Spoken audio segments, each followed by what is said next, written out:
Bueno, queríamos repasar un poco la actualidad internacional porque ha habido muchísima información relacionado, por un lado, con Con la las guerra guerras. rusa y ucraniana, con el cese de fuego en Medio Oriente entre Israel y Hezbollah. Así que, bueno, queríamos consultarte a vos, empezar por el tema central de esta guerra europea entre Rusia y Ucrania. ¿Qué valoraciones, qué opinión te merece esta aparente y creciente escalada bélica? Ujú. Bueno, eh, en los últimos meses, tal vez el último año, se ha usado mucho esta frase, ¿no? Que dice que hay años en los que no pasa nada y hay semanas en las que pasan años. Eh, Porque, bueno, los cambios geopolíticos que estamos viviendo realmente hacen pensar eso. Y creo que estos meses, estas semanas, desde el triunfo de Trump hasta que finalmente asuma, van a ser realmente como años. Van a pasar años en términos de política internacional, de geopolítica y bueno, estos conflictos bélicos, justamente, porque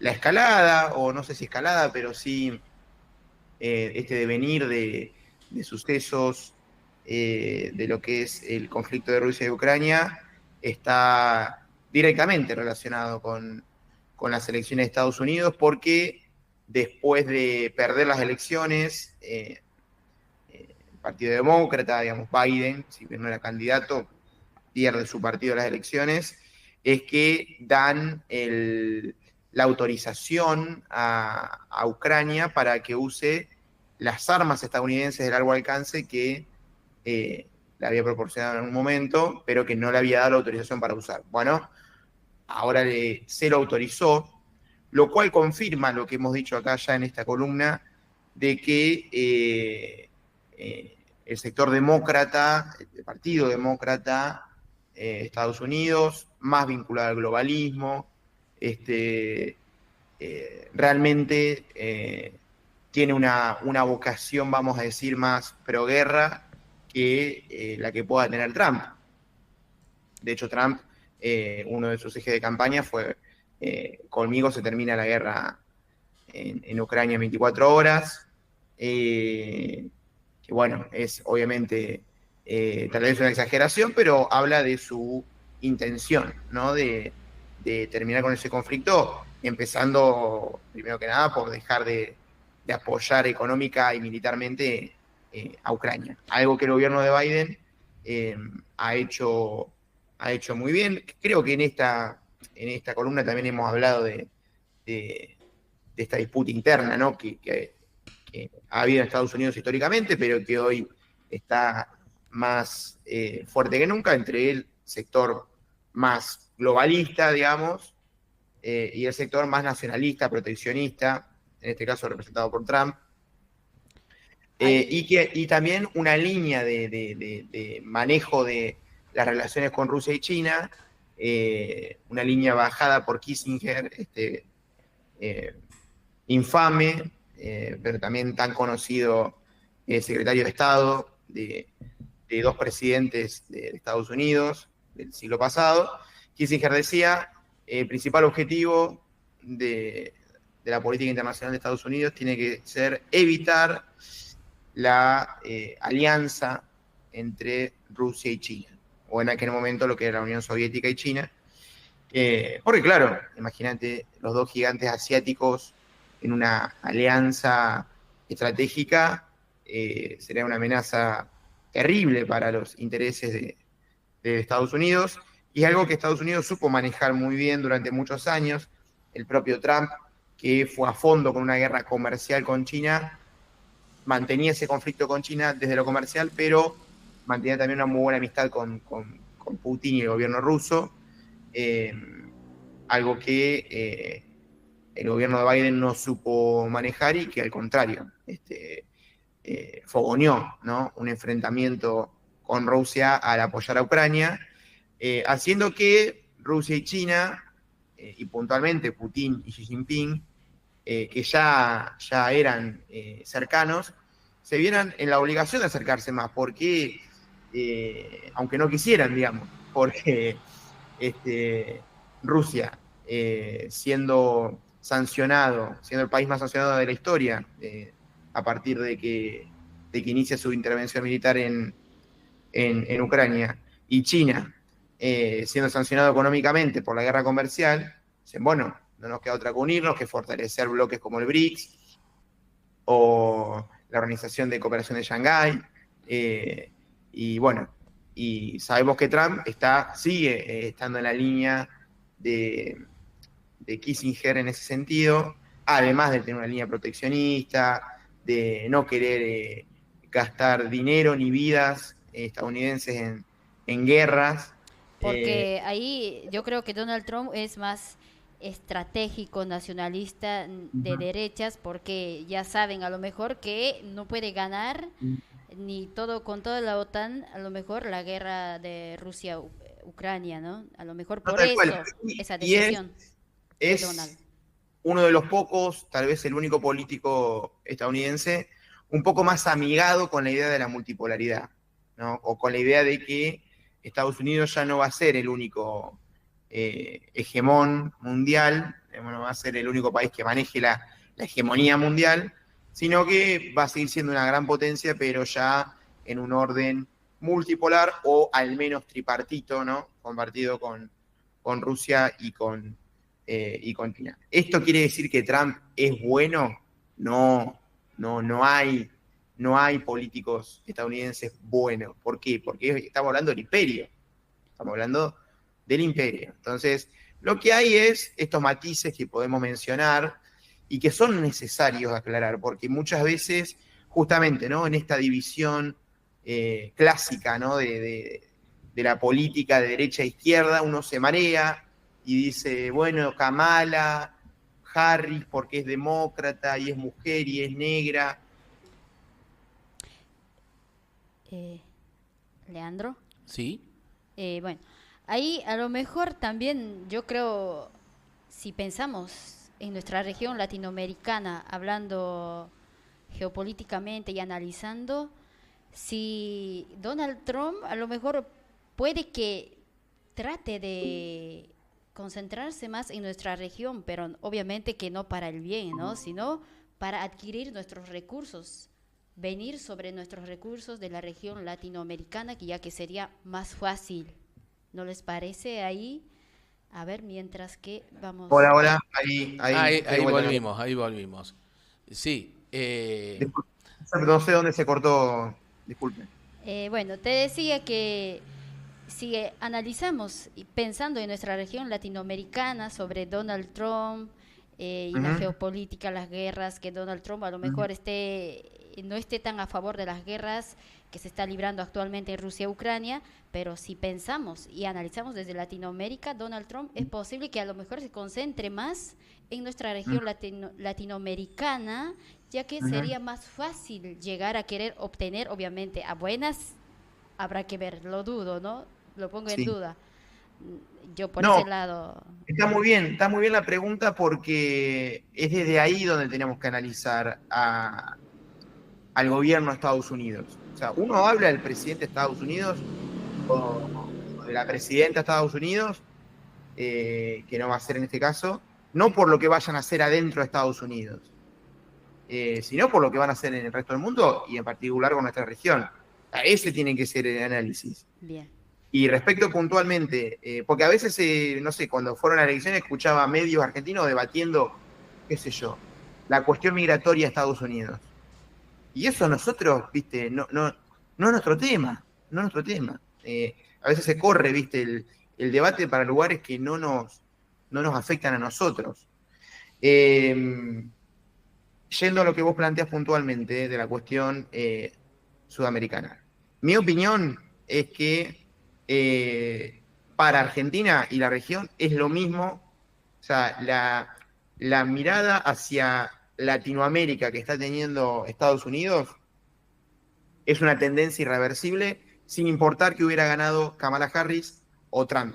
Para muestra de esto, tenemos la presencia cada vez más fuerte y más pública, porque muy pública y de alto perfil, de Laura Richardson, que es la jefa del Comando Sur de Estados Unidos, en todos los países de la región. Acá Argentina vino hace poco tiempo, sacó una foto con Milei y con Villarruel en el sur.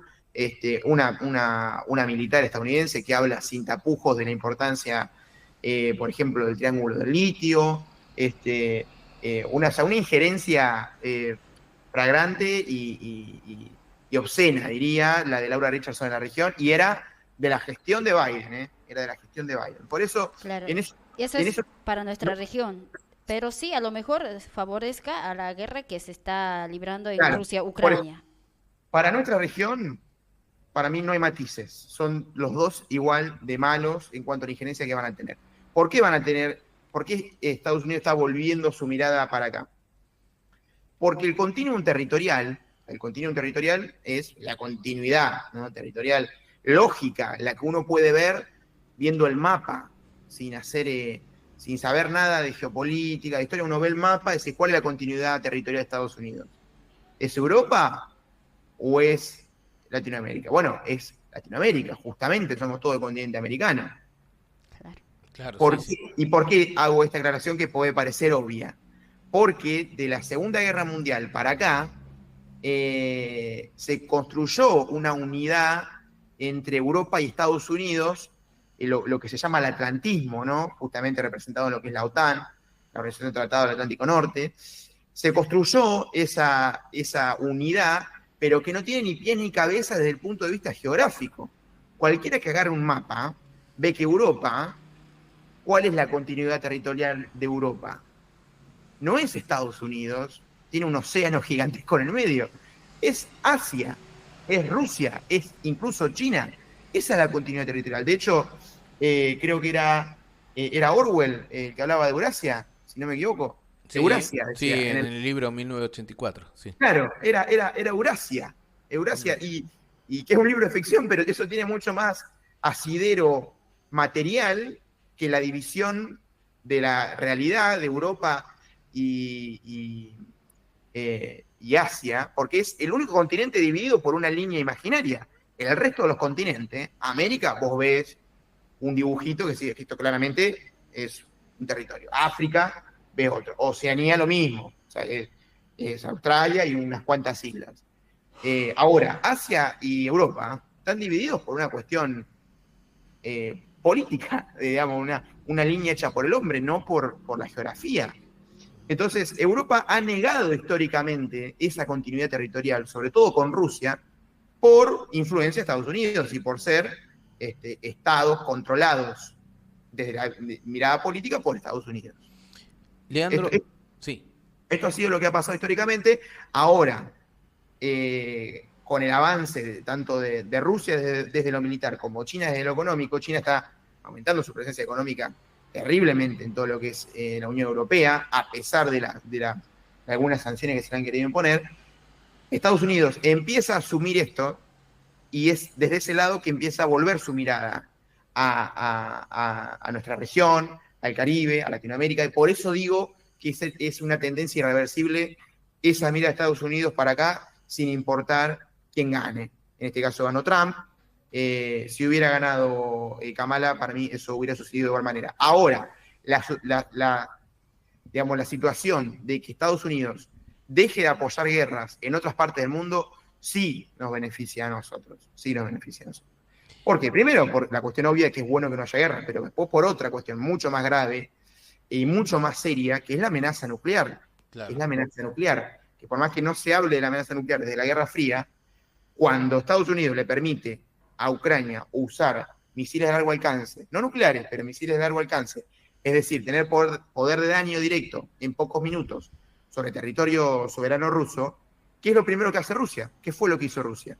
Recordarles a través de una movida política, firmó un decreto, dijo, ahora vamos a poder usar tales misiles nucleares, bueno, pero ese es un recordatorio, no tanto Ucrania, sino Europa, de la capacidad de daño nuclear, y no nuclear también, que tiene Rusia.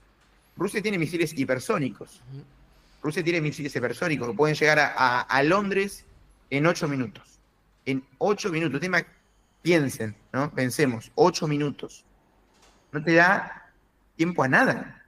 O sea, no, claro, o sea, eso es lo que a veces se omite de la discusión. Yo escucho mucho análisis diciendo, no, Putin pensó que iba a llegar a Kiev en una semana y se le complicó, y Ucrania no.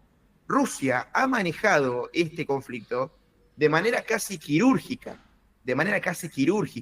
¿Para qué? Para no darle motivos, tanto a Europa como a Estados Unidos, para meterse de forma más directa en el conflicto. Ha avanzado muy de a poco, sin usar estas armas que estamos mencionando, y por eso el conflicto ha durado 2 años, pero es un conflicto que desde el principio se sabía que iba a ganar Rusia. O sea, Ucrania es como si a nosotros nos invade mañana, no sé, Estados Unidos. O sea, es un conflicto que sabemos que a largo plazo Argentina no va a ganar.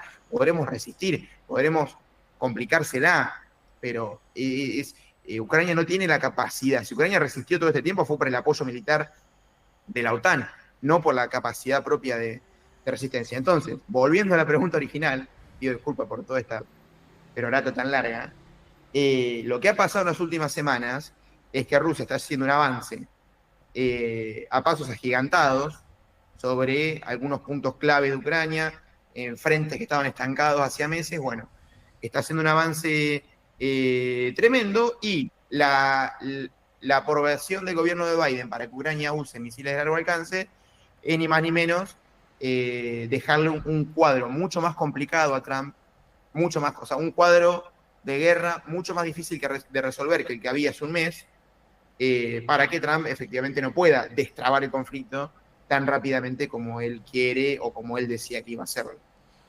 Leandro, te llevo a otra parte del mundo que, bueno, también se están produciendo muchas novedades, sobre todo en la última semana. Es la guerra abierta entre Israel y Hezbollah en el territorio del Líbano. Hay un alto al cese el fuego por estas horas. ¿Vos pensás, a qué responde ese alto al cese el fuego? Ahí ya, digamos, Israel está empezando a conversar con la diplomacia del futuro gobierno de Trump, o se debe, en tu opinión, más digamos, a diálogos regionales con la propia milicia Hezbollah o con el Líbano? Sí, hay que verlo bien esto, porque se están moviendo muchas fichas en Medio Oriente en este momento. Israel, digamos, viene desde hace más de un año sosteniendo un conflicto abierto, tanto en la Franja de Gaza como en la frontera norte, con el Líbano, justamente con Hezbollah. Acá vale decir que en Gaza no es un enfrentamiento, lo que está habiendo es un genocidio, pero aún así es una cantidad de recursos militares y económicos que Israel está poniendo sin parar en ese lugar, porque no hay tal cosa como enfrentamiento. No hay tal cosa como enfrentamiento o como guerra. Realmente es difícil de catalogarlo así, porque lo que hay es un ataque constante a la población civil. Hay casi 44.000 muertos palestinos desde el 7 de octubre del año pasado hasta acá, y la mitad de ellos son niños. Eso te da una pauta de lo que está haciendo Israel ahí. Esto me parece importante decirlo, porque no puedo hablar de Israel y Hezbollah y no decir lo que está haciendo Israel. Sí, claro, en la Franja de Gaza. En Gaza. Bueno, después respecto a lo de Hezbollah, Israel vino teniendo como grandes triunfos, pequeños triunfos con respecto a su enfrentamiento con Hezbollah. Bueno, lo más resonado fue este ataque de inteligencia a los dispositivos de comunicación de Hezbollah, que fueron intervenidos por Israel, y que les hicieron explotar en el bolsillo a a cientos de, digamos, de soldados, de integrantes de Hezbollah, haciendo un gran daño, por un lado, a la comunicación interna del grupo, como también haciendo daño físico, digamos, hiriendo a cientos de cuadros importantes de Hezbollah. Después ha matado a varios altos líderes, comandos de Hezbollah, como así también de Hamas. Entonces Israel en ese sentido viene teniendo avances. La verdad que este alto al fuego, ¿a qué se debe? Yo creo que por el momento es difícil saberlo. Lo que sí estamos viendo es que automáticamente se declaró el alto al fuego, el cese por lo menos, entre Hezbollah e Israel.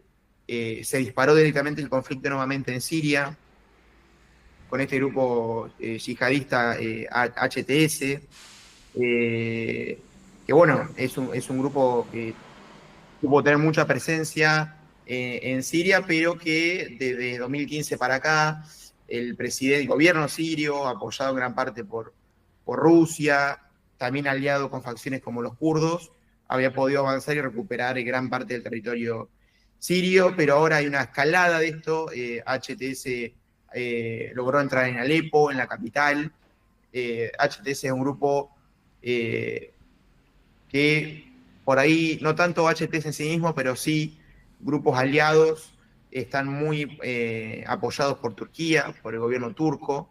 Entonces tenés toda esta facción, HTS, que es un grupo yihadista, apoyado por el gobierno turco, y todo lo que es el gobierno sirio, los kurdos y otras facciones, apoyados por Rusia. Incluso Rusia tiene presencia militar dentro de Siria. Entonces, digo, todo esto lo traigo para dar idea de la complejidad de lo que está sucediendo en este momento en Medio Oriente. No sé qué me ibas a preguntar, Sofía. No, que a lo mejor solo era estrategia de lo que se decía sobre ese alto al juego de Israel, sino que a lo mejor se estarían acabando sus armas, y eso tomó como un descanso para comprar más armas y seguir, es lo que también sacan algunos analistas. Eso. No. Y por último te quería preguntar si hubo qué podemos resaltar sobre el G20 que se realizó en Brasil. ¿Obtuvo algo bueno Argentina con Milei?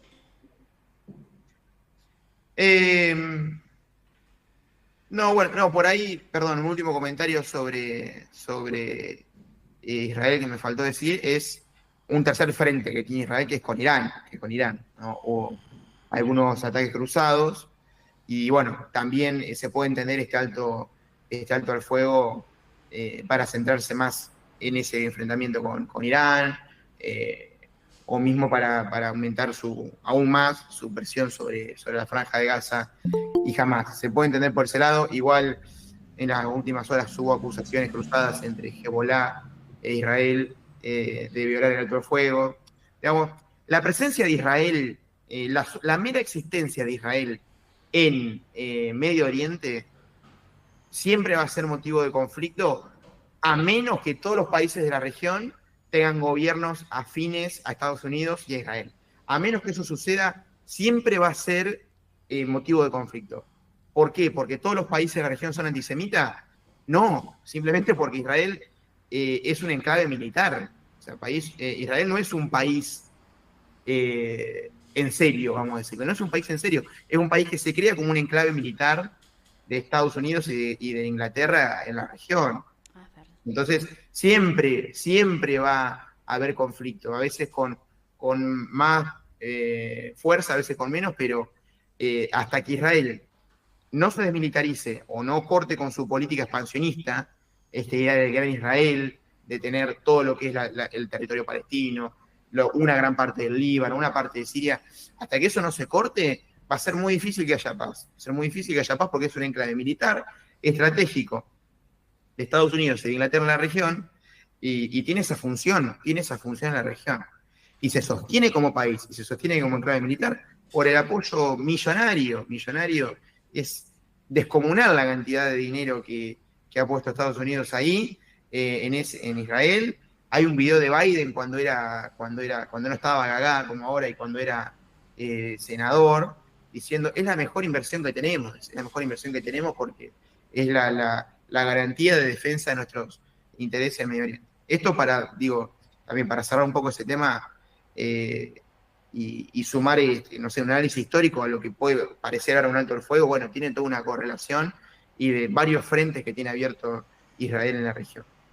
Respecto al G20, rapidito por ahí, la verdad no hay mucho para decir, y Milei se sigue llevando estos chascos, ¿no? De chocar su ideología con la realidad, ¿no? Con lo que se llama la realpolitik de la política internacional.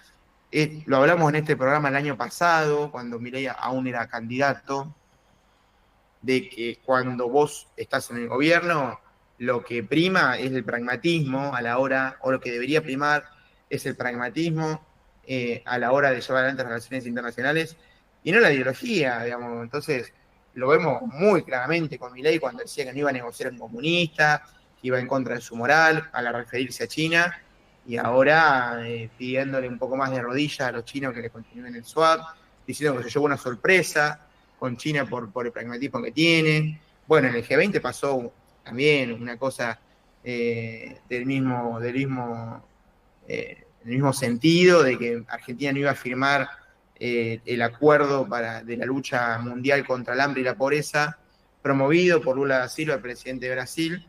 Lo iban a firmar todos menos Argentina. Bueno, Argentina termina dándose vuelta y firmando a favor, porque iba a quedar muy aislada, ¿no? Yendo en contra de eso. Se reunió con Xi Jinping, tuvo una reunión de media hora, Milei subió la foto, digamos. Esto da muestra de lo que hemos dicho acá más una vez, y vuelvo a repetir, lo dijimos acá el año pasado, hablando del propio Milei, que cuando llegara a ser presidente se iba a encontrar con esto, y así es como viene bajando la cabeza a nivel internacional en ese sentido. Así que bueno, eso es un poco lo del G20, y por ahí, por fuera de Argentina, lo que sí se dio en el G20 fue el bloque BRICS, ¿no? Ya trabajando como bloque dentro del propio G20. En la apertura estaba Lula, y a su izquierda el presidente de Sudáfrica, Ramaphosa, y a su derecha Xi Jinping de China y Modi de la India, ahí bien como plantándose como bloque también, ¿no? Como foto simbólica, es algo que dejó la última cumbre del G20. Leandro, te agradecemos como siempre con los sábados tu columna de análisis internacional, de política internacional. La verdad, es muy esclarecedora los conceptos, las explicaciones que nos has dado en el día de hoy. Y bueno, por supuesto, dejarte la invitación para programas venideros. Bueno, muchas gracias a ustedes y bueno, siempre Nobleza Obliga a mencionar las fuentes, varias de los conceptos que dije hoy y que habitualmente traigo acá a la columna, los leo, los estudio, los escucho de La Batalla Cultural, que es un medio político muy interesante, muy importante, bueno, y de su director, Erico Baladares, que lo menciono para recomendarlo. Publica mensualmente una revista, se llama Revista Hegemonía, de análisis político, análisis internacional. Lo recomiendo fuertemente, y bueno, lo menciono también como fuente de las varias cosas, de las cosas que digo. Así que bueno, y gracias a ustedes como cada vez que me dan el espacio, para mí un placer. Paso por ustedes, Ceilán, Leandro Casarete haciendo la columna de análisis internacional, donde hemos tocado una serie de temas de actualidad, de mucha actualidad e importancia, como el aumento